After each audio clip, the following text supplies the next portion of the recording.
اعوذ باللہ من الشیطان الرجیم بسم اللہ الرحمن الرحیم ان اللہ وملائکتہ یصلون علی النبی یا ایہا الذین آمنوا صلوا علیہ وسلموا تسلیما اللہم صلی علی سیدنا و نبینا و شفیعنا و مولانا محمد وعلی آل محمد وبارک وسلم۔ محترم خواتین و حضرات، السلام علیکم۔ پیام صبح کے ساتھ ایک بار پھر حاضر میں ہوں آپ کا میزبان انیق احمد۔ روزانہ آپ کی خدمت میں حاضر ہوتے ہیں الحمدللہ ثم الحمدللہ، اور قرآن کریم کی چند آیات پر اپنے عہد کے جید علماء سے بات کرواتے ہیں، سیکھتے ہیں ان سے۔ قرآن کریم کی یہ ایک آیت یا جتنی آیات بھی گفتگو میں آج آ رہی ہیں، ان کے تعلق سے اللہ تعالیٰ ہمیں کیا کیا نصیحتیں کر رہا ہے اور قرآن کریم سے ہمیں کیا کیا روشنی مل رہی ہے۔ اللہ تعالیٰ ہمیں کہاں دیکھنا چاہتا ہے، اللہ تعالیٰ ہمیں کیسا دیکھنا چاہتا ہے، یہ بھی قرآن کریم کی ان آیات کے ذریعے ہم سیکھتے ہیں۔ خواتین و حضرات، آج کی جو آیت ہے وہ سورہ مومن کی آیت نمبر 60 ہے، اور اس آیت میں اللہ تعالیٰ دعا مانگنا سکھا رہا ہے، تقاضا کر رہا ہے۔ وَقَالَ رَبُّكُمْ ادْعُونِي أَسْتَجِبْ لَكُمْ إِنَّ الَّذِينَ يَسْتَكْبِرُونَ عَنْ عِبَادَتِي سَيَدْخُلُونَ جَهَنَّمَ دَاخِرِينَ۔ اللہ اکبر، اللہ اکبر۔ جب میرا بندہ مجھے پکارتا ہے، مجھ سے مانگتا ہے، تو میں اس کی دعا قبول کرتا ہوں، اور جو دعا نہیں کرے گا، مجھ سے نہیں مانگے گا، وہ تکبر کا مظاہرہ کرے گا۔ اللہ اکبر۔ پھر میں کیا کروں گا؟ میں جہنم میں اسے ڈال دوں گا۔ اللہ تعالیٰ یہ فرما رہا ہے۔ دعا کسے کہتے ہیں؟ دعا کے معنی مفاہیم کیا ہیں؟ اللہ کے رسول صلی اللہ علیہ وآلہ وسلم فرماتے ہیں کہ الدعاء مخ العبادہ، دعا عبادت کا مغز ہے۔ الدعاء هو العبادہ، دعا ہے ہی عبادت۔ دعا مانگنے کے آداب کیا ہیں؟ دعا کا اور رزق حلال کا آپس میں کیا تعلق ہے؟ اللہ تعالیٰ فرما رہا ہے کہ دعا مانگو، میں دعا قبول کروں گا۔ کبھی کبھی ہماری دعا قبول نہیں بھی ہوتی، تو قبولیت دعا کی شرائط کیا ہیں؟ خواتین و حضرات، کیا ہماری دعائیں جو قبول نہیں ہو رہی، وہ دعائیں کہیں جمع ہو رہی ہیں؟ یہ بھی ہم ایک سوال رکھیں گے۔ خواتین و حضرات، اللہ تعالیٰ علیم ہے، خبیر ہے، سب کچھ جانتا ہے کہ مجھے اور آپ کو کیا چاہیے۔ اسے بتانے کی کیا ضرورت ہے ہمیں کہ اے اللہ میری یہ ضرورت ہے، ہماری یہ ضرورت ہے۔ اللہ تعالیٰ جانتا ہے، تو پھر اللہ تعالیٰ کیوں یہ چاہتا ہے کہ ہم اسے پکاریں، کیوں اس سے مانگیں؟ کیا اللہ تعالیٰ کو اپنے بندوں کا مانگنا بہت پسند ہے؟ خواتین و حضرات، بہت ساری باتیں اس ذہن میں ہوں گی، سیکھیں گے اپنے عہد کے ایک جید مفتی صاحب سے۔ تشریف فرما ہے کراچی میں محترم مفتی فضل سبحان صاحب۔ خواتین و حضرات، مفتی فضل سبحان صاحب ایک جانا مانا نام ہمارے ملک کا، فارغ التحصیل ہیں جامعہ بن نوری ٹاؤن سے۔ مفتی صاحب کو خوش آمدید کہتے ہوئے پروگرام کا آغاز اللہ تعالیٰ کے بابرکت نام سے۔ سورہ مومن اور آیت نمبر 60۔ اعوذ باللہ من الشیطان الرجیم، بسم اللہ الرحمن الرحیم۔ وقال ربكم ادعوني استجب لكم ان الذين يستكبرون عن عبادتي سيدخلون جهنم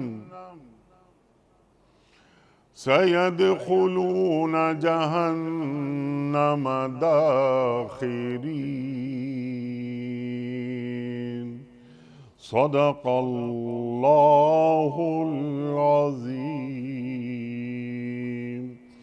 اور تمہارے پروردگار نے کہا ہے کہ مجھے پکارو، میں تمہاری دعائیں قبول کروں گا۔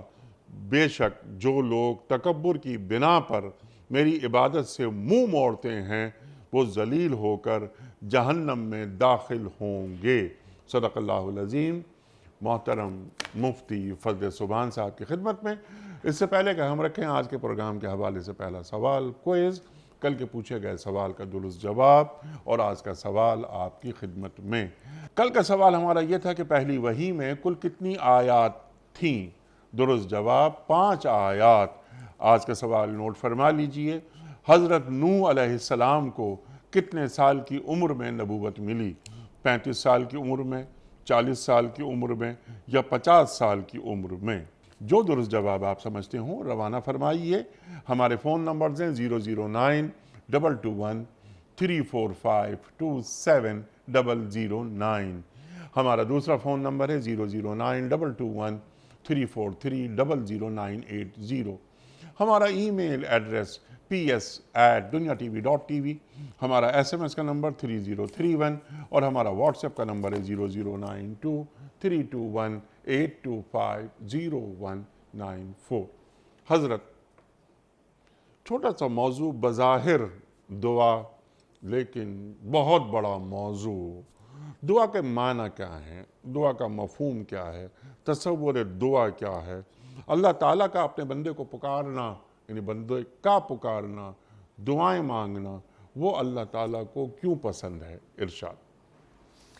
دعا کا لغوی معنی پکارنا ہے، بلانا ہے، اور دعا یعنی بندے کا اپنے رب سے مانگنا، یہ اللہ کو اتنا پسند ہے کہ اس آیت کریمہ میں حکم دیا گیا کہ ادعونی، مجھے پکارو میں جواب دوں گا۔ اسی سے ملتی جلتی آیت وَإِذَا سَأَلَكَ عِبَادِي عَنِّي فَإِنِّي قَرِيب، اللہ اکبر، کہ جب آپ سے میرے بندے میرے بارے میں پوچھے تو جواب میں آپ کہیں کہ میں تو قریب ہوں۔ اچھا کتنا قریب ہوں؟ یہ 26ویں پارے میں سورہ قاف میں بتایا، نحن اقرب الیہ من حبل الورید، کہ میں شہ رگ سے بھی زیادہ قریب، اقرب اس میں تفضیل ہے۔ اجیب دعوت الداعی اذا دعان، میں دعا کرنے والے کی دعا قبول کروں گا جب وہ مانگے، فَلْيَسْتَجِيبُوا لِي، چاہیے کہ لوگ مجھ سے دعا مانگے۔ اور دعا نہ مانگنا اللہ کو اتنا ناپسند ہے کہ فرمائے یستکبرون عن عبادتی۔ اللہ اکبر۔ اچھا مفسرین نے عن عبادتی کو عن دعائی سے تعبیر کیا کہ وہ لوگ جو میری عبادت سے یعنی مانگنے سے تکبر کرتے، مانگتے نہیں ہیں، ان قریب وہ جہنم میں داخل ہوں گے ذلیل اور خوار ہو کر۔ اب سوال یہاں پر یہ بنتا ہے کہ دیکھیں دعا اتنی اہم چیز ہے، رسول اللہ صلی اللہ علیہ وسلم کی امت کو اللہ نے آخر الامم بھی کہا اور سید الامم بھی کہا، یہ امتوں میں آخری بھی ہے اور امتوں کی سردار بھی ہے۔ تو اس کی خصوصیات میں سے ایک خصوصیت تو یہ ہے کہ گزشتہ نبیوں کو اللہ نے کہا تم اپنی قوم پر گواہ ہوگے، لیکن اس امت کا اعزاز یہ فرمائے تم پوری امت دوسری امتوں پر گواہ ہوگی، لِتَكُونُوا شُهَدَاءَ عَلَى النَّاسِ۔ دوسرا، گزشتہ نبیوں کو اللہ نے کہا کہ اللہ نے تمہارے اوپر سختی نہیں رکھی، لیکن اس پوری امت کو کہا وَمَا جَعَلَ عَلَيْكُمْ فِي الدِّينِ مِنْ حَرَجٍ۔ تیسری خصوصیت یہ کہ گزشتہ نبیوں کو اللہ نے کہا تم نبی دعا مانگو میں قبول کروں گا۔ یہاں پر آقا صلی اللہ علیہ وسلم کی برکت اور وساطت سے پوری امت کو کہا، یہ جمع کا صیغہ ہے، ادعونی، تم سب مجھے پکارو میں تم سب کی دعائیں قبول کروں گا۔ تو حدیث پاک میں تو رسول اللہ صلی اللہ علیہ وسلم نے یہاں تک بھی فرمایا کہ جو اللہ سے نہیں مانگتا، ایک جگہ لم یدعو کا لفظ ہے، ایک جگہ لم یسأل کا لفظ ہے، جو نہیں مانگتا یا سوال نہیں کرتا اللہ پاک کو اس پر غضب اور غصہ آتا ہے۔ اور ایک موقع پر یہ فرمایا اپنے رب سے مانگو شسع نعلہ، ایون کہ اپنے جوتے کا تسمہ ٹوٹ جائے وہ بھی اللہ سے مانگو۔ تو یہ جو آپ نے اپنے انٹرو میں بات کی تھی کہ اللہ تو علیم اور خبیر ہے، یہ بہت اہم نکتہ ہے۔ اللہ کو تو سب پتہ ہے کس کی کیا حاجت، کیا منشا، کیا ضرورت ہے، لیکن اس کے باوجود حکم کیوں دیا جا رہا ہے یعنی اللہ کو پسند ہے کہ بندہ میرے سامنے عاجزی کی تصویر بن کر آئے. بعض اوقات آدمی اپنے بیٹے کو پہلے سے ہی اس کی خواہشات پوری کر کے دے دیتا ہے, لیکن وہ دل مطمئن نہیں ہوتا. دل مطمئن یہ ہوتا ہے کہ وہ اپنے منہ سے اپنی ڈیمانڈ کرے. آدمی جب خوش ہوتا ہے کہتا ہے منہ مانگی چیز تمہیں انعام میں ملے گی. اور جنت میں جنتیوں کا اعزاز بھی یہ ہے کہ فیہا ما تشتہی انفسکم, جو دل چاہے گا وہ تو ملے گا, لیکن آگے کیا کہا وَلَكُمْ مَا تَدَّعُونَ, جو پکارو گے وہ بھی ملے گا. یعنی اللہ چاہتے کہ بندہ پکارے, اور جب بندہ پکارے گا تو اللہ کا نام لے گا, یا اللہ, یا رحمان, یا رحیم, یا ذا الجلال والاکرام, یا حی یا قیوم.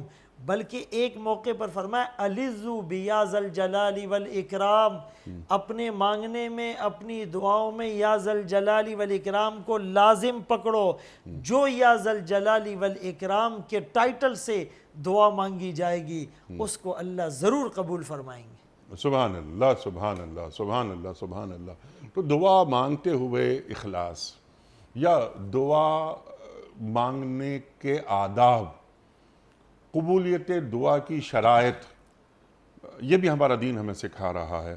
تو ذرا آپ ہمیں تعلیم فرمائیے کہ میں چاہتا ہوں اور ہم سب ہی چاہتے ہیں کہ ہماری دعائیں قبول ہو جائیں.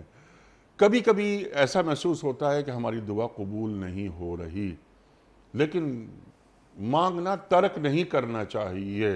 اللہ سے مایوس کبھی نہیں ہونا چاہیے. اللہ تعالیٰ حکیم بھی ہے, اسے معلوم ہے کہ کون سی دعا کب قبول کرنی ہے اور کب نہیں قبول کرنی. تو شرائط دعا کیا ہیں, آداب دعا کیا ہیں, رزق حلال کا بھی کوئی تعلق ہے اس سلسلے میں؟ ارشاد. دیکھیں شرائط دعا میں بعض علماء کا تو اپنا ایک نقطہ نگاہ ہے, جی اپنا پیراڈائم ہے. وہ کہتے کہ قبولیتی دعا کی کوئی شرائط نہیں ہے, ٹھیک, اور وہ استدلال کے طور پہ یہ کہتے کہ دعا تو اللہ کافر کی بھی قبول کرتا ہے. ایون کہ ساری دنیا کو گمراہ کرنے والے شیطان کی بھی تو ایک دعا اللہ نے قبول کی کہ وہ قیامت تک زندہ رہے گا. اس نے کہا مجھے مہلت دیجیے, اللہ نے مہلت دے دی. اچھا وہ دعا تھی اس کی, دعائی تھی. ظاہر ہے کہ وہ اللہ سے اپنی ریکویسٹ اور التجا کر رہا ہے کہ انذرنی, مجھے مہلت دیجیے کہ میں قیامت کی صبح تک زندہ رہوں. اللہ نے دے دی. اچھا یہ بعض علماء کا میں نے شروع میں کہا اپنا ایک پیراڈائم اور زاویہ نگاہ ہوتا ہے. اچھا لیکن بعض علماء یہ کہتے ہیں, اور اس کو پھر یوں بھی کہا کہ اس امت کی ایک خصوصیت یہ ہے کہ اللہ نے تو بعض اوقات یعنی قبولیت کے لیے شرائط رکھی ہے. وَبَشِّرِ الَّذِينَ آمَنُوا وَعَمِلُوا الصَّالِحَاتِ, کہ خوشخبری ان کو دو جو ایمان لائے اور ایمان کے ساتھ نیک عمل بھی کرے. نیک عمل کی شرط ہے. لیکن دوسرے موقع پر اللہ نے بغیر شرط کے کہا وَبَشِّرِ الَّذِينَ آمَنُوا أَنَّ لَهُمْ قَدَمَ صِدْقٍ عِنْدَ رَبِّهِمْ, کہ جو ایمان لے آئے ان کو خوشخبری دے دیجئے. اسی طرح ایک موقع پر تو دعا کے لیے شرط ہے کہ فَدْعُوا اللَّهَ مُخْلِصِينَ لَهُ الدِّينَ, اللہ سے مانگو لیکن شرط اخلاص کی ہے. فَعْبُدِ اللَّهَ مُخْلِصًا لَهُ دِينِي وَأُمِرْتُ أَنْ أَعْبُدَ اللَّهَ مُخْلِصًا لَهُ الدِّينَ.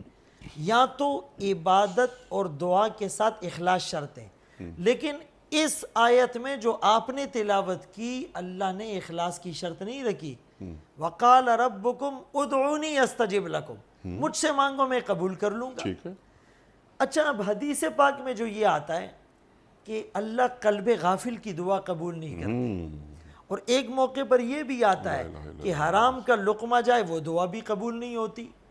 ایک آدمی دور دراز کا سفر کر کے آیا, بال پر آگندہ ہے, کپڑے میلے کچیلے ہیں, تھکن کے آثار ظاہر ہے, الہا وزاری کے ساتھ یا ربی کہہ رہا ہے. مطعمہ حرام, کھانا حرام کا, مشربہ حرام, پینا حرام کا, ملبسہ حرام, لباس حرام کا, اور اس کا جسم حرام سے پلا بڑا اور پروان چڑھا. فَأَنَّا يُسْتَجَاب, اس کی دعا کیسے قبول ہوگی؟ گویا کہ یہ دعا قبول نہیں ہوگی. تو یہ جو آپ نے آداب کی بات کی, دیکھیں سب سے بڑا ادب یہ کہ آدمی اللہ کے سامنے جا رہا ہے تو اس کا بدن پاک ہو, اس کا لباس پاک ہو, اور اس کا معدہ اور اس کے جسم کے اندر بھی حلال کی کیفیت و حرام چیزیں نہ ہو. یا ایھا الرسل کلوا من الطیبات واعملوا صالحا اے رسول و پاک اور حلال چیزیں کھاؤ اور نیک عمل کرو، اشارہ ہے اس بات کی طرف کھانا پینا حلال ہوگا تو نیک عمل کی توفیق ملے گی۔ تو ایک ادب تو یہ، اچھا دوسرا ادب یہ کہ اخلاص ہو، تیسرا ادب یہ کہ عاجزی اور انکساری کا آدمی پیکر بن جائے۔ یعنی ہم ایک بیکاری 1 روپیہ دنیا والوں سے مانگتا ہے، کپڑے پھٹے ہوئے ہوتے ہیں، آواز بررائی ہوئی ہوتی ہے، آنکھوں میں آنسو بھی لے آتا ہے، ہاتھ بھی پھیلاتا ہے، جھولی بھی پکڑتا ہے، اس کی تعریف بھی کرتا ہے کہ آپ تو حاجی صاحب ہیں، آپ تو سخی صاحب ہیں۔ تو اسی طرح ہم بھی جب اللہ سے اللہ کو مانگے، اللہ کی رضا کو مانگے، اللہ کے دیدار کو مانگے، جنت کو مانگے، نبی کا قرب اور معیت مانگے، تو ہم بھی یعنی وہ عاجزی والی تصویر بن کر ہم اللہ کے سامنے جائیں۔ اور علماء نے لکھا ہے، رسول اللہ صلی اللہ علیہ وسلم نے فرمایا کہ دعا کا ڈائریکٹ یہ طریقہ نہیں، اے اللہ مجھے یہ دے دے، مجھے یہ دے دے۔ ایک آدمی نے 2 رکعت پڑھی اور کہا اللہ میری یہ حاجت پوری کر، وہ حاجت پوری کر، جیسے عموماً لوگ کرتے ہیں۔ رسول اللہ صلی اللہ علیہ وسلم نے فرمایا اس نے جلدی کی، اس نے دعا کا حق اور ادب ملحوظ خاطر نہیں رکھا، اور پھر آپ نے فرمایا حق یہ ہے کہ پہلے اللہ کی حمد و ثنا کرو، سبحان اللہ، اور اس کے بعد پھر آقا پر درود بھیجیں، اور پھر اس کے واسطے سے وہ اپنی ضرورت پوری کرے اور دعا مانگے۔ بلکہ فرمایا بدا بنفسی، دعا کا ایک ادب یہ ابتدا اپنی ذات سے کرے۔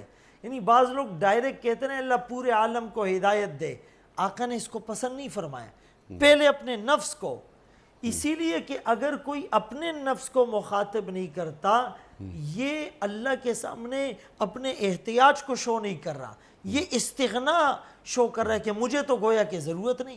اسی لیے فرمایا کہ اللہ کی حمد و ثنا، نبی پر درود، عاجزی کی تصویر، حلال کا پیکر، اپنی ذات سے ابتدا، پھر رب اغفر لی، میری مغفرت کر، ولی والدیہ، والدین کی کر، وللمؤمنین، مومنوں کی کر، ولمن دخل بیتی مومنا، پھر سارے عالم کے لیے دعائیں مانگے۔ تو یہ دعا کے آداب میں سے ہیں، اس سے دعائیں قبول ہوتی ہے۔ آپ نے اپنے سوال میں یہ بات بھی رکھی کہ آیا کسی کی دعا رد بھی ہوتی ہے؟ تو بعض دعائیں رد ہوتی ہے اور اکثر دعائیں قبول ہوتی ہیں، لیکن قبولیت کے درجات ہیں۔ قبولیت کا پہلا درجہ تو یہ کہ آپ نے جو مانگا آپ کو ہو بہو وہی چیز مل گئی۔ اللہ حکیم ہے، اللہ کو پتہ ہے کہ دینے میں خیر ہے، دے دیا۔ دوسرا درجہ یہ، اللہ کو پتہ ہے کہ اس کو یہ چیز مل جائے تو یہ اس کے حق میں بہتر نہیں ہے۔ آسان، بعض اوقات تمہیں کوئی چیز اچھی لگتی ہے وہ ناپسندیدہ ہوتی ہے، آسان تکرہو شیئا، بعض اوقات تمہیں کوئی چیز ناپسند لگتی ہے بہتر ہوتی ہے، تو اللہ وہ چیز تو نہیں دیتے، اس کا آلٹرنیٹ اور متبادل دے دیتے۔ اور کبھی وہ چیز جو مانگی وہ بھی نہیں ملی، اس کا متبادل بھی نہیں ملا، لیکن اس پر ایک بڑی مصیبت اور بلا آفت آنے والی تھی، اللہ نے اس دعا کی برکت سے اس کو ٹال دیا۔ قیامت کے دن بعض اوقات حدیث میں آتا ہے کہ چوتھا درجہ یہ ہے کہ اس کو وہ چیز بھی نہیں ملی، متبادل بھی نہیں ملا، مصیبت بھی نہیں ٹلی، اللہ نے وہ دعا محفوظ کر کے ذخیرہ کر کے رکھ دی، آخرت میں اس کا اجر ملے گا۔ اور وہ اتنا ہوگا کہ جب آدمی دیکھے گا کہ میری جو دعا قبول نہیں ہوئی اس کے بدلے میں مجھے یہ نعمتیں مل رہی ہے، تو وہ تمنا کرے گا کاش دنیا میں میری کوئی دعا بھی قبول نہ ہوتی۔ اسی لیے ہم اللہ کے سامنے اپنی عاجزی اور احتیاج کو شو کرتے رہیں، اللہ سے مانگتے رہیں۔ کافروں کی جو بہت سی خصلتیں قرآن کریم نے بتلائی کہ جب ان سے پوچھا جائے گا ما سلککم فی سقر، تم جہنم میں کیوں آئے، کون سی چیز تمہیں جہنم میں لے آئی، تو وہ ایک ریزن پیش کریں گے لم نک من المصلین، ہم نماز نہیں پڑھتے تھے۔ دوسری پیش کریں گے لم نک نطعم المسکین، ہم مسکینوں کو کھانا نہیں کھلاتے تھے۔ تیسری پیش کریں گے کہ نخوض مع الخائضین، ہم دین میں اٹکل اور اندازے کی بات کرتے تھے۔ چوتھی بات پیش کریں گے نکذب بیوم الدین، ہم یوم جزا کو جھٹلاتے تھے۔ ایک ریزن قرآن نے یہ بھی کہا لم نکن ندعو من قبل، وہ کہیں گے ہم دعائیں نہیں مانگتے تھے۔ اذا دعی اللہ وحدہ کفرتم، ایک اللہ کی جب بات ہوتی اس توحید کی طرف جب انہیں بلایا جاتا یہ انکار کر دیتے. تو یہ جو ادعونی ہے تو بعض مفسرین نے لکھا وحدی، مجھے پکارو لیکن صرف مجھے، یعنی عبودیت میں اور عبادت میں تنے تنہا ہوں، میرے ساتھ کوئی شریک نہ ہو. ایاک نعبد میں ایاک مفعول کو مقدم کرنے میں یہ جو حصر کا فائدہ ہے کہ میری ہی عبادت جی اور مجھ ہی سے مدد مانگنا، یہ مومن سے اللہ تعالیٰ کو مطلوب ہے. سبحان اللہ کہ مجھے ہی پکارو.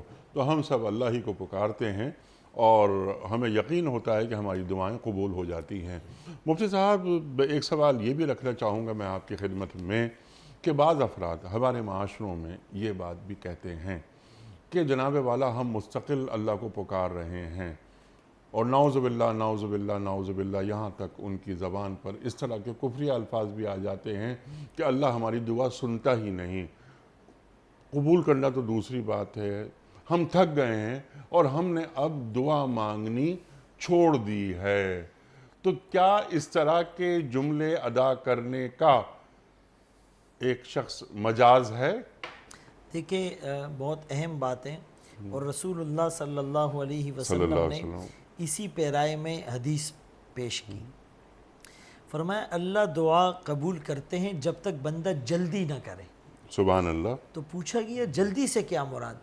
کہا جلدی سے یہ مراد ہے کہ آدمی دعا مانگے اور پھر کچھ عرصے کے بعد کہے جی اللہ نے تو دعا قبول نہیں کی، اللہ تو دعائیں قبول نہیں کرتا.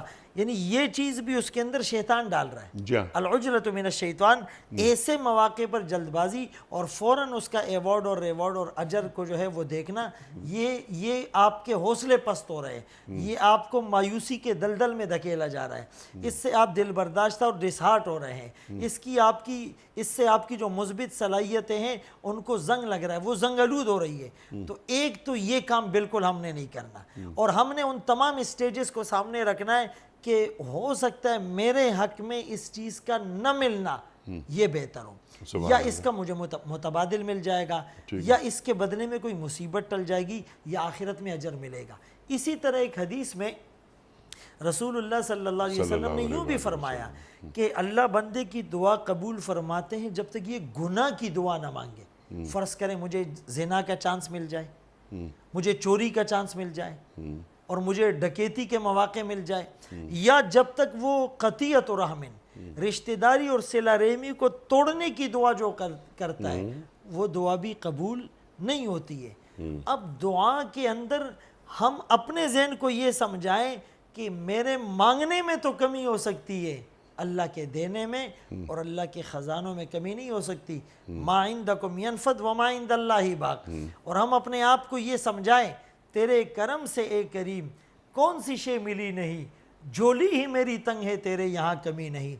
یہ کانسیپٹ اور پرسیپشن کہ اللہ دعا قبول نہیں کرتا، یہ تو 100% اس لیے غلط ہے کہ اللہ کریم ہے، اور کریم کی جو ڈیفینیشن کی ہے الکریم اذا قدر عفا، کہ جب وہ انتقام لینے پر قادر ہوتا ہے پھر بھی معاف کر دیتا ہے. سبحان اللہ. اذا وعد وفا، جب وہ وعدہ کرتا ہے اسے پورا کرتا ہے. ابراہیم الذی وفا، ابراہیم خلیل اللہ وعدہ پورا کرے تو اس کو آگ سے نکال کر اس آگ کو گلے گلزار کرنے والا اللہ، وہ بھی تو وعدے پورے کرتا ہے. اور ابراہیم علیہ السلام کو انعامات سے نواز کر امام بنا کر وعدے کو پورا کیا.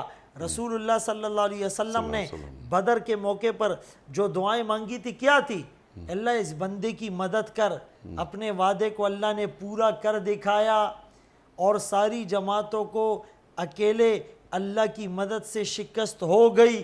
تو اسی لیے کریم کہتے ہی اس کو ہے اذا اعطا، جب وہ دینے پر آئے، زاد علی منتہی الرجا، امیدوں سے بڑھ کر دیتا ہے. امام مالک رحمۃ اللہ علیہ سے ایک بڑھیا نے سلائی بھر شہد مانگا، آپ نے مشکیزہ بھر کر دے دیا. کسی نے پوچھا سلائی بھر چھوٹی سی بوتل شہد مانگا، آپ نے مشکیزہ بھر کر دے دیا. فرمانے لگے اس نے اپنی حیثیت کو دیکھ کر مانگا، میں اپنی حیثیت سے دے رہا ہوں. تو اللہ کی حیثیت اذا اعطا زاد علی منتہی الرجا، دینے پر آئے امیدوں سے بڑھ کر دے. ولا یبالی کم اعطا ولا من اعطا، وہ تو یہ پرواہ نہیں کرتا کس کو دے رہا ہوں، کتنا دے رہا ہوں، اپنوں کو، بیگانوں کو، سب کو دیتا ہے۔ وَإِن رُفِعَتْ حَاجَةٌ إِلَىٰ غَيْرِهِ لَا يَرْضَىٰ، اگر کسی اور کے پاس حاجت لے کر جاؤ گے وہ راضی نہیں ہوگا۔ وہ تو کافر کو دیتا ہے، بارش برساتے وقت اس نے کوئی حد تو مقرر نہیں کی کہ کافر پر نہ برسے، سورج نکلتے وقت، چاند پھلوں میں جو مٹھاس لاتا ہے۔ تو یہ ساری باتیں انڈیکیٹ کرتی ہیں کہ آپ اپنے دل سے ان غلط خیالات کو بالکل نکال دیں۔ ایک مومن لا تقنطوا من رحمت اللہ کا مصداق بنے، اللہ کی رحمت سے مایوس نہ ہو۔ سبحان اللہ، سبحان اللہ، اللہ کی رحمت سے مایوس نہ ہو، بلکہ یہ دعا مانگنا تقاضائے بندگی ہے۔ ضروری ہے کہ اللہ تعالیٰ سے مانگتے رہیں، ہاتھ پھیلاتے رہیں، اور عجز اور انکسار کے ساتھ۔ ابھی آپ نے بات کی، ذکر کیا آپ نے سرکار دو عالم صلی اللہ علیہ وآلہ وسلم کی دعاؤں کا، اور یہ غزوہ بدر، اللہ اکبر، ایک رات پہلے آپ دعائیں مانگ رہے ہیں اور دعائیں قبول ہو رہی ہے۔ سرکار دو عالم صلی اللہ علیہ وآلہ وسلم سے بڑا مستجاب الدعوات یعنی وہ کوئی اور ہو سکتا ہے؟ ہو ہی نہیں سکتا، اس کرۂ ارض پر نہ پیدا ہوا ہے نہ پیدا ہوگا۔ آپ کا مقام، آپ کا مرتبہ تو اللہ اکبر، اللہ اکبر۔ اب ہم جیسے افراد، ہم یہ چاہتے ہیں کہ ہماری ہر دعا قبول ہو، یعنی ہم بھی مستجاب الدعوات میں شامل ہو جائیں۔ تو چند باتیں جو بہت ضروری اللہ تعالیٰ اپنے ایک بندے میں دیکھنا چاہتا ہے، جیسے آپ نے ابھی آداب بتائے نا، یہ نہیں کہ آپ فوراً اپنے لیے دعا مانگ لی، اللہ تعالیٰ کی پہلے تعریف ہوئی یا نہیں ہوئی، کیا دعا مانگنے سے قبل کچھ صدقہ دیا گیا، وغیرہ وغیرہ، جو ہمارا دین ہمیں تعلیم کر رہا ہے۔ سمپل سوال ہے، ہر شخص یہ چاہتا ہے، میں بھی یہ چاہتا ہوں کہ میری ہر دعا قبول ہو، تو چند کام مجھے کرنے پڑیں گے۔ وہ کون سے کام ہیں جو ضروری ہیں؟ دیکھیے، سب سے ضروری، سب سے اہم بات یہ ہے کہ اکل حلال کا اہتمام ہو، یعنی کھانے پینے میں ہم حلال کا خیال رکھیں۔ اسی لیے کہ ایک حدیث کا یہ مفہوم ہے کہ حرام لقمہ جب پیٹ میں چلا جائے دعائیں قبول نہیں ہوتی، نمبر ایک۔ اور کلوا من الطیبات واعملوا صالحا میں نے مثال بھی پیش کر دی۔ دوسری بات جو ہے نا، وہ امر بالمعروف اور نہی عن المنکر کا فریضہ سر انجام دے۔ اچھا جی، ایک حدیث میں یہ ہے کہ جب تم امر بالمعروف اور نہی عن المنکر چھوڑ دو گے تو اللہ تم پر دشمن مسلط کرے گا، شرارہم، پھر تمہارے نیک لوگ دعائیں مانگیں گے، قبول نہیں ہوگی۔ اللہ اکبر، تمہارے نیک لوگ اللہ ہاتھ اکبر، اٹھائیں گے، دعائیں قبول نہیں ہوگی۔ اللہ تو امر بالمعروف اور نہی عن المنکر کا وہ فریضہ ہے جو تمام انبیاء نے اس کو بخوبی نبھایا، اور اس امت کو جو خیر امت کہا گیا اور خیر امت کا جو ٹائٹل اس امت کو ملا، تو اس کی تشریح اور توضیح میں بھی اللہ نے یہی بات رکھی، کنتم خیر امہ اخرجت للناس تأمرون بالمعروف وتنہون عن المنکر، اور اس سے پہلی آیات میں وَلْتَكُمْ مِنْكُمْ أُمَّةٌ يَدْعُونَ إِلَى الْخَيْرِ يَأْمُرُونَ بِالْمَعْرُوفِ وَيَنْهَوْنَ عَنِ الْمُنْكَرِ۔ تو اگر امر بالمعروف اور نہی عن المنکر کا فریضہ ہم سر انجام دینے لگے تو اس کی برکت سے ہماری دعائیں شرف قبولیت پائے گی۔ اور تیسری جو ضروری چیز اور اہم ہے کہ رسول اللہ صلی اللہ علیہ وسلم پر کثرت سے درود۔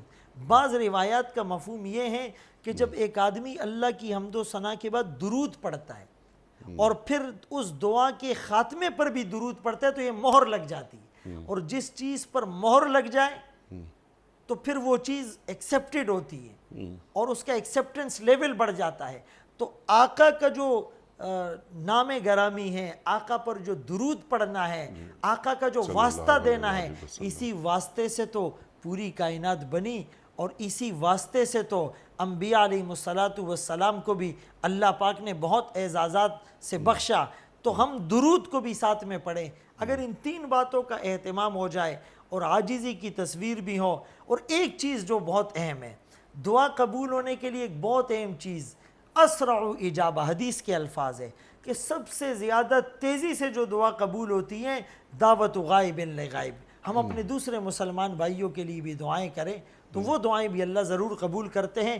کسی بزرگ نے کیا خوب کہا، اگر تم چاہتے ہو کہ اس زبان سے اپنے لیے دعا کرو جس زبان سے تم نے کوئی گناہ نہیں کیا، تو تم اپنے مسلمان بھائی کے لیے دعا کرو، چونکہ تم نے اس زبان سے اس کے لیے دعا کی ہے، گناہ نہیں کیا ہے۔ اور ایک بات کہ جب ایک آدمی اپنے مسلمان بھائی کے لیے دعا مانگتا ہے تو اللہ ایک فرشتے کو مقرر کرتے ہیں، وہ کہتا ہے اللہ تجھے بھی وہ دے، اللہ تجھے بھی وہ دے۔ تو فرشتوں سے اپنے لیے دعائیں کرنے کا آسان طریقہ ہم اپنے مسلمان بھائیوں کے لیے دعائیں شروع کر دیں۔ سبحان اللہ، سبحان اللہ، اپنے مسلمان بھائیوں کے لیے دعائیں شروع کر دیں۔ سبحان اللہ، ہم میں سے کتنے لوگ کرتے ہیں دعائیں اپنے مسلمان بھائیوں کے لیے؟ تو یہ تعلیمات یہ عمل میں ڈھلنے کی منتظر ہیں۔ اللہ اکبر۔ اچھا مفتی صاحب، ہم جب دعائیں مانگتے ہیں ہم سب، یعنی من حیث المجموع، مجھے بڑی گاڑی دے دے اللہ، مجھے بڑا گھر دے دے اے اللہ، مجھے اس سوسائٹی میں ایک پلاٹ دے دے اللہ، تو اللہ سے دعا مانگی جائے اس سطح کی کہ میں اللہ سے کیا دعا مانگ رہا ہوں، تو اللہ سے دعا مانگتے ہوئے سب سے بہترین دعا وہ کون سی؟ دیکھیں حدیث پاک میں رسول اللہ صلی اللہ علیہ وسلم نے فرمایا ایمان کے بعد جو سب سے اچھی چیز ہے جو بندے کو ملتی ہے وہ عافیت ہے۔ جی اچھا، عافیت میں دین اور دنیا کی ساری بلائیاں جمع ہو گئی۔ جی ایک آدمی اگر اتنی دعا مانگ لے اللہم انی اسألک العفو والعافیہ والمعافات الدائمۃ فی الدین والدنیا والآخرہ، اس میں ساری چیزیں آ گئی۔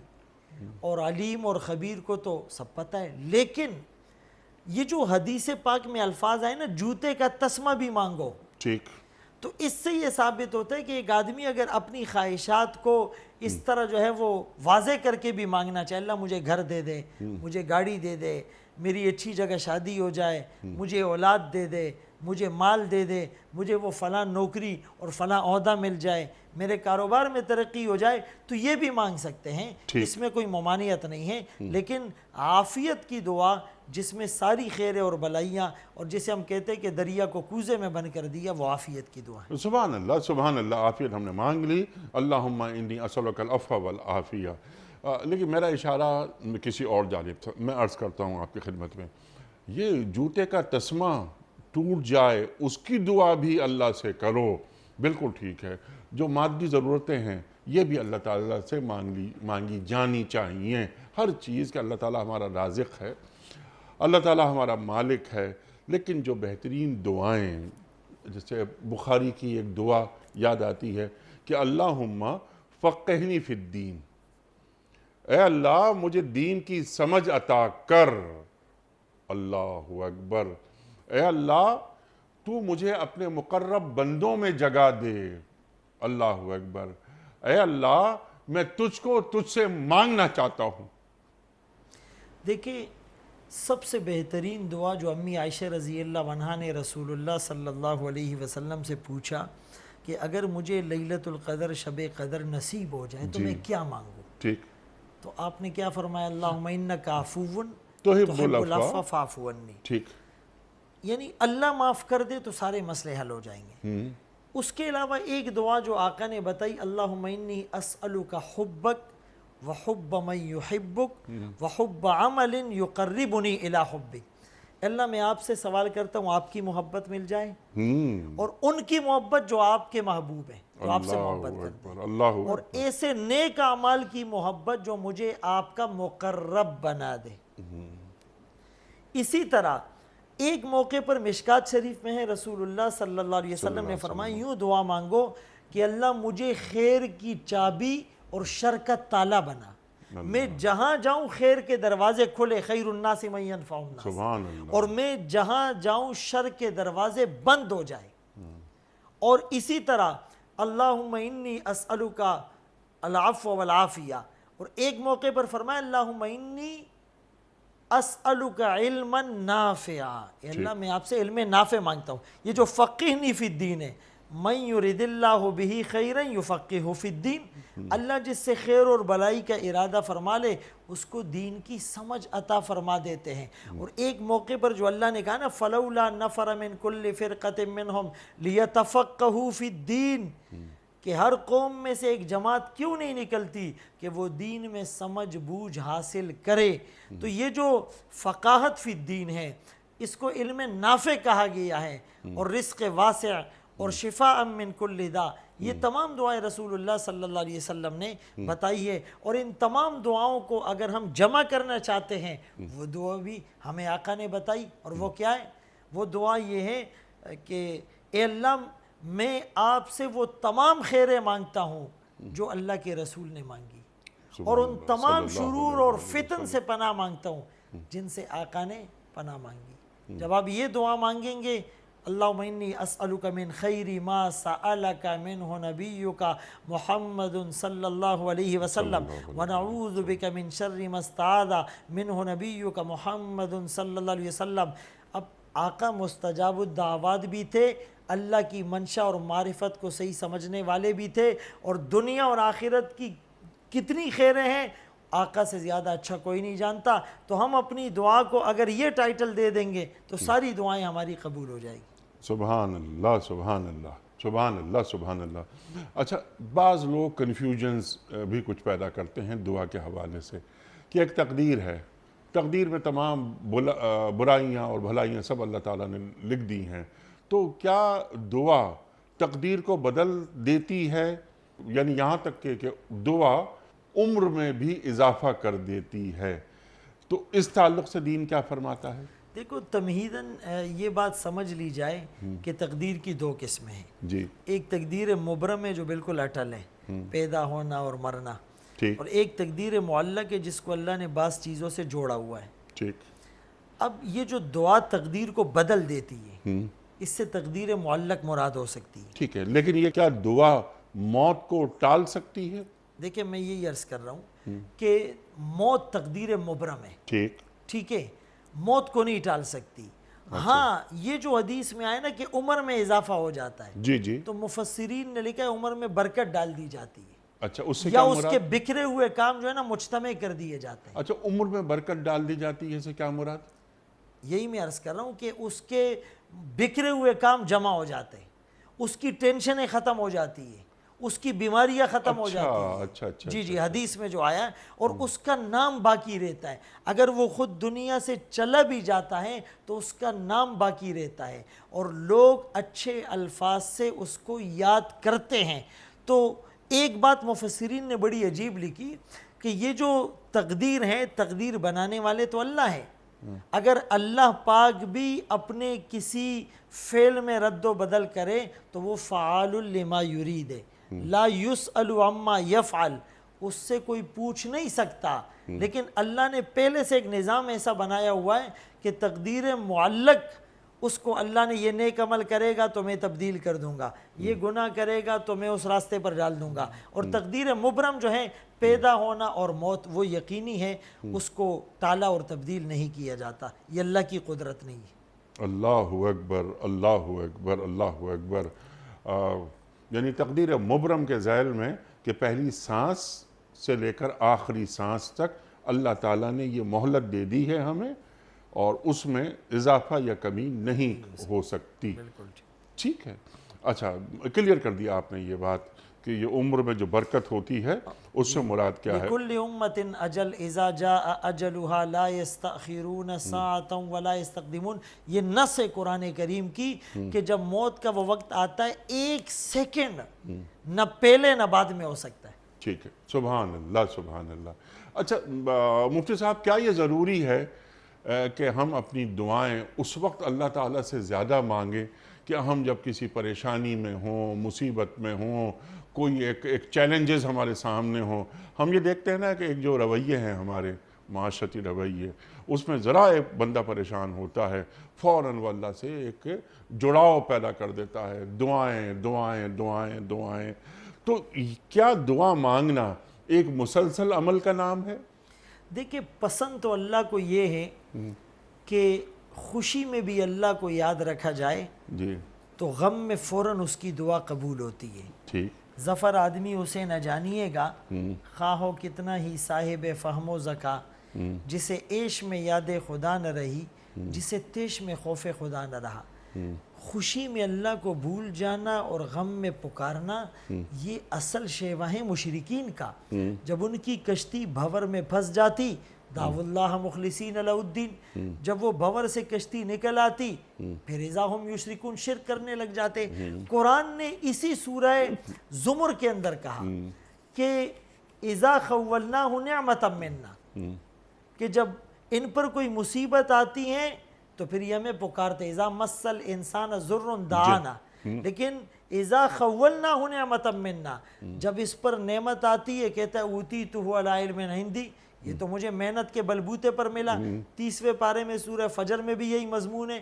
اما الانسان اذا ما ابتلاه ربه فاکرمه ونعمه فیقول ربی اکرمن واما اذا ما ابتلاه فقدر علیہ رزقا فیقول ربی اہانن.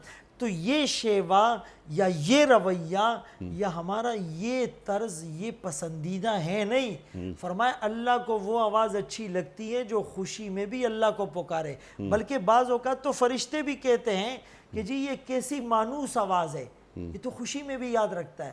اور اگر کوئی خوشی میں یاد نہیں رکھتا تو وہ کہتے کیسی اجنبی آواز ہے. اسی لیے مصیبت میں اللہ کو یاد رکھنا یہ کمال نہیں ہے، وہ تو ہمارے پاس آپشن ہی کوئی نہیں ہوتا ہے، وہ تو ہر آدمی مانتا ہے، بلکہ کافر اور مشرک بھی مانگتے تھے. ایک مومن کا شیوہ یہ ہونا چاہیے کہ وہ ہر حال میں اللہ کو یاد رکھے اور اللہ کے سامنے وہ اپنے ہاتھ پھیلائے، اپنے دامن کو پھیلائے اور عاجزی اور مسکنت کی تصویر بن جائے. سبحان اللہ سبحان اللہ سبحان اللہ سبحان اللہ. اپنی عادت کا حصہ بنا لے کہ اے اللہ وہ خوشی کا موقع ہو یا غم کا موقع میں تیرے ساتھ رہوں گا اور تجھے پکارتا رہوں گا. سبحان اللہ سبحان اللہ.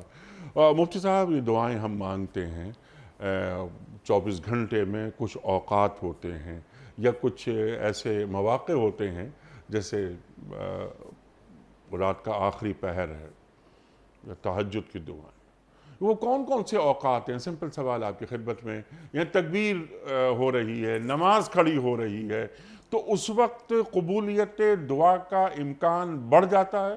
جی بالکل. دیکھیں 29ویں پارے میں سورہ مزمل میں ہے جی ان ناشیۃ اللیل ہی اشد وطئا واقوم قیلا، جی ہاں. کہ جو رات کا آخری پہر ہوتا ہے صبح سے پہلے والا، تو اس میں نفس کو رون دیا جاتا ہے اور دل سے بات بالکل ٹھیک اور سیدھی نکلتی ہے. اسی طرح حدیث پاک میں آتا ہے اللہ پاک آسمان دنیا میں تجلی فرماتے ہیں حل من مستغفر فاغفر له، حل من مسترزق فارزق له، حل من مبتلا فاعافی. سبحان اللہ. تیسرے موقع پر اچھا اس کو واضح کر دیجئے نا، یہ تمام باتیں کہ اللہ پاک فرماتے ہے ہیں کہ ہے کوئی مغفرت کا جی طلبگار، ہے کوئی رزق کا طلبگار، ہے کوئی مصیبتوں میں مبتلا کہ میں مغفرت بھی کروں، رزق کے دریا بھی بہاؤں اور اس کی مصیبت کو ختم بھی کر دوں. سبحان اللہ. اچھا اسی طرح فرمایا کہ کچھ راتیں ایسی ہیں جس میں دعائیں قبول ہوتی ہیں. رجب کی رات پہلی رات، شب برات کی رات، عیدین کی راتیں اور جمعے کی راتیں. امام شافعی رحمۃ اللہ علیہ نے یہ لکھا ہے کہ خمسن، یہ 5 راتیں ہیں جس میں کوئی دعا رد نہیں ہوتی. اللہ اکبر. اسی طرح جمعے کے دن حدیث پاک میں ہے کہ ایک گھڑی ایسی ہے کہ بندے کی دعا اگر اس گھڑی کے موافق ہو جائے تو وہ ضرور قبول ہوتی ہے اور شرف قبولیت پا لیتی ہے. افطار کے وقت دعا قبول ہوتی ہے، سحری میں دعا قبول ہوتی ہے.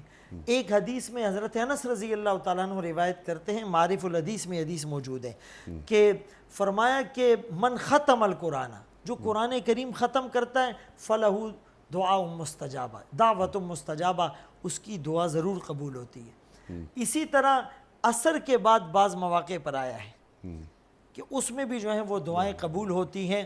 اور والدین جو اپنی اولاد کے حق میں دعائیں دیتے خصوصاً باپ، وہ دعا قبول ہوتی ہے. زمزم پیتے وقت دعا قبول ہوتی ہے.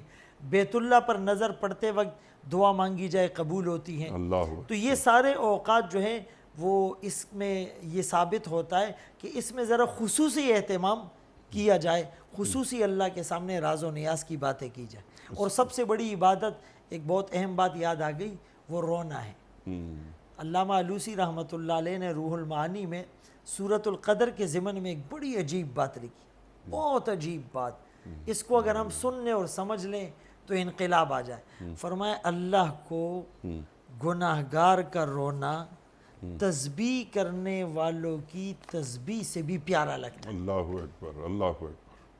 وہ الفاظ کا جو ہے وہ محتاج نہیں ہے، جی بس دل سے بات نکلے، ایک آہ نکلے. لفظ تاثیر سے بنتے ہیں، تلفظ سے نہیں. اہل دل آج بھی ہیں اہل زباں سے آگے. تو اگر ہم اللہ کے سامنے رونا، اور وہ رونا کہ اپنے گناہوں کو یاد کر کے جسم پر کپ کپی ہو، آنکھوں سے آنسو جاری ہو، آواز بررائی ہوئی ہو، اور وہ ساری جو ہے وہ اپنی خطائیں سامنے ہو، اس ندامت کے ساتھ انما التوبۃ والندم، ہم دعا مانگ کر تو دیکھیں، وہ شرف قبولیت ضرور پائے گی، عرش کے ستون ہل جائیں گے. سبحان اللہ، سبحان اللہ، سبحان اللہ، سبحان اللہ. مفتی صاحب، آخری سوال آج کے پروگرام کا آپ کی خدمت میں. سرکار دو عالم صلی اللہ علیہ وآلہ وسلم کی پسندیدہ دعائیں ذرا اس تعلق سے آپ ہمیں بتائیے. جیسے ربنا آتنا فی الدنیا حسنۃ وفی الآخرۃ حسنہ وقنا عذاب النار، اللہ کے رسول صلی اللہ علیہ وآلہ وسلم پڑھا کرتے تھے. اور کون کون سی دعائیں ہیں جو اللہ کے رسول صلی اللہ علیہ وآلہ وسلم کو بے پناہ مرغوب تھیں، اور جو ہمارے دیگر رسل ہیں، انبیاء کی دعائیں جو اللہ تعالیٰ نے قرآن کریم میں رکھی ہیں، تو چند دعائیں. اچھا، قرآنی دعائیں اگر اللہ تعالیٰ سے مانگی جائیں تو ان کا کیا مقام، وہ بھی ارشاد فرمائیے. دیکھیں، اللہ کی معرفت جو بدرجہ اتم حاصل تھی وہ انبیاء کو تھی. ان کو پتہ تھا کہ اللہ کو خوش اور راضی کرنے کا سب سے بہتر طریقہ اور بہترین الفاظ کون سے ہیں. سبحان اللہ. یونس علیہ السلام نے ان اندھیروں میں کیا مانگا؟ لا الہ الا انت سبحانک انی کنت من الظالمین. آدم علیہ السلام اور حوا علیہ السلام نے کیا مانگا؟ اللہ اکبر. ربنا ظلمنا انفسنا وان لم تغفر لنا وترحمنا لنکونن من الخاسرین. موسیٰ علیہ السلام کے دور میں اہل ایمان نے کیا کہا؟ وَأُفَوِّضُ أَمْرِي إِلَى اللَّهِ. یعقوب علیہ السلام نے اس رنج و علم کی کیفیت میں کیا کہا؟ انما اشکو بثی وحزنی الی اللہ. اسی طرح ابراہیم علیہ السلام نے رب اجعل ھذا البلد آمنا، اور پھر آگے کیا کہا؟ رب اغفر لی ولوالدی ولمن دخل بیتی مؤمنا وللمؤمنین. اسی طرح ومن ذریتی. رسول اللہ صلی اللہ علیہ وسلم نے جو میں شروع میں عرض کر چکا ہوں، اللہم انک عفو تحب العفو فاعف عنی، ربنا آتنا فی الدنیا حسنہ وفی الآخرۃ حسنہ وقنا عذاب النار. اور آپ کثرت سے استغفار کرتے تھے، ایک دن میں 70 مرتبہ. اور بعض علماء نے لکھا یہ 70 تحدید نہیں ہے، تکثیر ہے، اس سے بھی زیادہ مرتبہ استغفار کیا ہے. اور نوح علیہ السلام نے بھی استغفار کتنا کیا کہ جب ان سے کہا گیا استغفروا ربکم انہو کان غفارا یرسل السماء علیکم مدرارا یمددکم باموال وبنین ویجعل لکم جنات ویجعل لکم انہارا. تو یہ دعائیں جب ہم مانگیں گے، اللہ فرماتے فاستجبنا لہ فنجیناہ من الغم، ہم دعائیں قبول بھی کریں گے، ہم سارے غموں سے نجات بھی دیں گے. تو یہ تمام انبیاء کی دعائیں، اس کو ہم حرز جان اور ورد زبان بنا لیں، انشاءاللہ ہماری دنیا اور آخرت دونوں اچھی ہو جائے گی. سبحان اللہ، سبحان اللہ. اور جو آپ نے کیا اچھی بات فرمائی کہ سرکار دو عالم صلی اللہ علیہ وآلہ وسلم استغفار پڑھا کرتے تھے. اللہ اکبر، اللہ اکبر. تو استغفار پڑھنے کے لیے ضروری نہیں ہے کہ آدمی کسی غلطی کا مرتکب ہو. تو جب پوچھا گیا سرکار دو عالم صلی اللہ علیہ وآلہ وسلم سے کہ آپ تو بخشے بخشائے ہیں، پھر بھی آپ استغفار پڑھ رہے ہیں، تو آپ کیا فرماتے ہیں کہ افلا اکون عبدا شکورا، کیا میں اللہ تعالیٰ کا شکر گزار بندہ نہ بنوں. تو یہ شکر گزاری ہے. اللہ اکبر. تو یہ شکر گزاری بھی دعا بن جاتی ہے. کانوا قلیلا من اللیل ما یہجعون وبالاسحار ہم یستغفرون.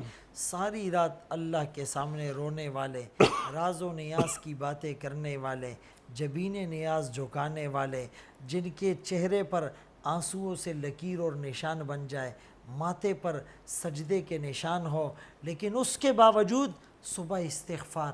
ارے بھائی، رات کو کوئی گناہ نہیں کیا، عبادت کی ہے، پوری زندگی میں کوئی گناہ نہیں، لیکن جو حق تھا وہ حق ادا نہ ہو سکا. جی سبحان اللہ. ایک سجدہ جو ہے وہ ہمیں جو موقع ملتا ہے یہ اللہ کی طرف سے، غم حیات کے سائے محیط نہ کرنا، کسی غریب کو دل کا غریب نہ کرنا، میں امتحان کے قابل نہیں میرے مولا، مجھے گناہ کا موقع نصیب نہ کرنا. جی سبحان اللہ سبحان اللہ. مفتی صاحب میں بڑا ممنون، بڑا شکر گزار آپ تشریف لائے اور آپ نے دعا کے موضوع پر تفصیلی گفتگو فرمائی اور بتایا ہمیں کہ دعا کے معنی کیا ہیں، مفاہیم کیا ہیں، اللہ تعالیٰ کس کس طرح ہماری دعاؤں کو قبول کرتا ہے، اور پورا فلسفہ دعا کا سامنے آ گیا. اللہ اکبر. انبیاء رسل معصوم ہوتے ہیں، معصوم عن الخطا، وہ بھی دعائیں مانگ رہے ہیں. اللہ اکبر. وجہ وجود کائنات محمد مصطفیٰ احمد مصطفیٰ صلی اللہ علیہ وآلہ وسلم آپ بھی دعائیں مانگ رہے ہیں، استغفار کر رہے ہیں. اللہ اکبر. امت کو تعلیم کی جا رہی ہے اصل میں بات کہ دیکھو ایسا کرنا تم. اور جو قرآن کریم میں اللہ تعالیٰ نے دعائیں رکھ دی تو اللہ تعالیٰ نے بتا دیا ہے کہ جب بھی تم سے غلطی ہو جائے، نہیں ہونی چاہیے، ہو جائے، تو ربنا ظلمنا انفسنا وَإِن لَمْ تَغْفِرْ لَنَا وَتَرْحَمْنَا لَنَكُونَنَّ مِنَ الْخَاسِرِينَ پڑھ لیا کرو. اور پھر جس طرح آپ نے فرمائی بات وہ لا الہ الا انت سبحانک انی کنت من الظالمین. موسیٰ علیہ السلام کی ایک دعا اور یاد آتی ہے مفتی صاحب کہ رب انی ظلمت نفسی فاغفر لی فغفر لہ. اللہ اکبر اللہ اکبر. اے اللہ میں نے اپنے نفس پر ظلم کیا، فغفر لی مجھے معاف کر دے. اللہ فوراً جواب دیتا ہے فغفر لہ، ہم نے اسے معاف کر دیا. عیسیٰ علیہ السلام نے ان تعذبہم فإنہم عباد. اللہ اکبر. اس دعا کو سن کے رونگٹے کھڑے ہو جاتے. اللہ اکبر اللہ اکبر. مفتی صاحب آپ کا بہت شکریہ. واقعہ مکمل ہوا. خواتین حضرات کوئز. کل کا سوال ہمارا یہ تھا کہ پہلی وحی میں کل کتنی آیات تھیں؟ درست جواب 5 آیات. آج کا سوال نوٹ فرما لیجئے. حضرت نوح علیہ السلام کو کتنے سال کی عمر میں نبوت ملی؟ 35 سال کی عمر میں، 40 سال کی عمر میں، یا 50 سال کی عمر میں؟ جو درست جواب آپ سمجھتے ہوں روانہ فرمائیے. ہمارے فون نمبرز ہیں 009221345270009.